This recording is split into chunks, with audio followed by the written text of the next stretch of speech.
Let's review Super 8, shall we? Alrighty. Now, Super 8 is a long-awaited big project done by Steven Spielberg and J.J. Abrams. It's obviously really hyped, especially with the combination of those two. J.J. Abrams is just, a master of making not only money, but also making well-earned money, such as Lost and Star Trek, and so that made me really excited about Super 8, and I've heard a lot from people about how it's like totally Steven Spielbergish, and Steven Spielberg, you could tell, really put a lot of his effort in this, unlike just executive producing it. I think he's the main producer. So now the cast of this movie isn't full of really well knowns. The only people I knew were the main guy in this is named Kyle Chandler. He was in King Kong. I recognized him. Elle Fanning, Dakota Fanning's sister, and Will Patton. The rest of the people in this movie aren't really well known, except for that. Well, I recognize that little annoying kid from Star Trek and Poseidon. The kid that always fucks things up, and kind of looks like a combination between Beavis and Butthead. Alright, so the story follows this group of friends, and the main kid has daddy issues. And so does Elle Fanning's character. They have a little relationship going on. And they are trying to make a little movie just for fun. That's what they really like to do. And while filming a scene at a train yard, they witness a big train crash. And there are a lot of explosions everywhere, and they get all of it on tape, and it's really weird. And they see this guy saying weird stuff to them and threatening their lives and stuff. And then after that incident, people in that town start to get picked off.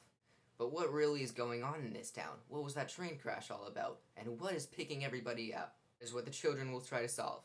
Now, as you can see, that plot is very, very Spielbergian. I don't know, I took the word Hitchcockian and changed it to Spielbergian. I don't know, whatever. But yeah, that plot is something that Spielberg used to do in the late 70s and early 80s. And that's one of the things that I really, really liked about this movie. And it's that it's pretty nostalgic for people who are huge fans of 80s and 70s Spielberg.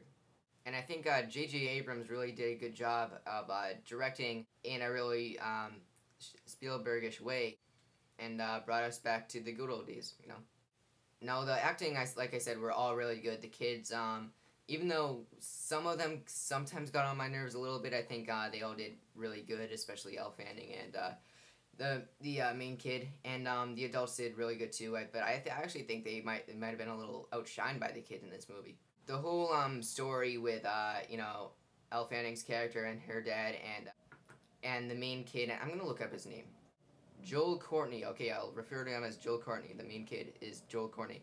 All right, and the relationship between Joel Courtney and his father, I think, had some cliched elements, but it was done in a way where I really didn't mind at all. Even though some of the dialogue, I think, I've seen in other movies, it really didn't bother me at all, and I think that's also mainly because this is kind of like a tribute to Spielberg's older movies, kind of like a homage. Yeah, so that really didn't get to me at all. I kind of, it really went in a good pace for me, and I was never bothered by that.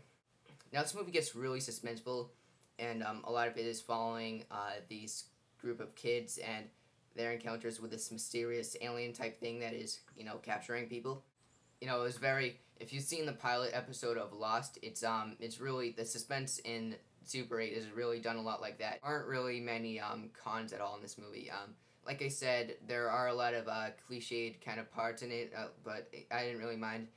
The ending I thought was a little silly, and just how it ended kind of, again, seems like it felt like I've seen it before, but I don't know. I like I said, I really didn't mind because I felt like I was being shown a homage to Steven Spielberg, and also, I don't know, one little nitpick.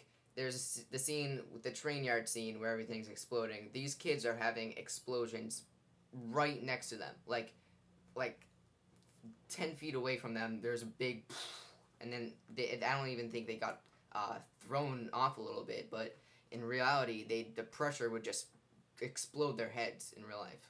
I don't know, I just couldn't help but notice that, but it's really not a big deal at all. But overall, I really recommend anyone to see this. It's one of my favorite movies of the year, especially if you're a really big fan of Spielberg. Then I think you're gonna love the crap out of this movie. I'm gonna give it an 8.5 or a 9 out of 10, but whatever rating it is, I strongly recommend you see it. Now it's summertime, and I'm probably gonna be seeing a lot of movies. I have a lot of gift cards for the movies, so yeah, prepare for more reviews because I have time. Even though I have summer school, which sucks, I'm gonna have time to upload a lot of reviews and see a lot of movies. So prepare for that.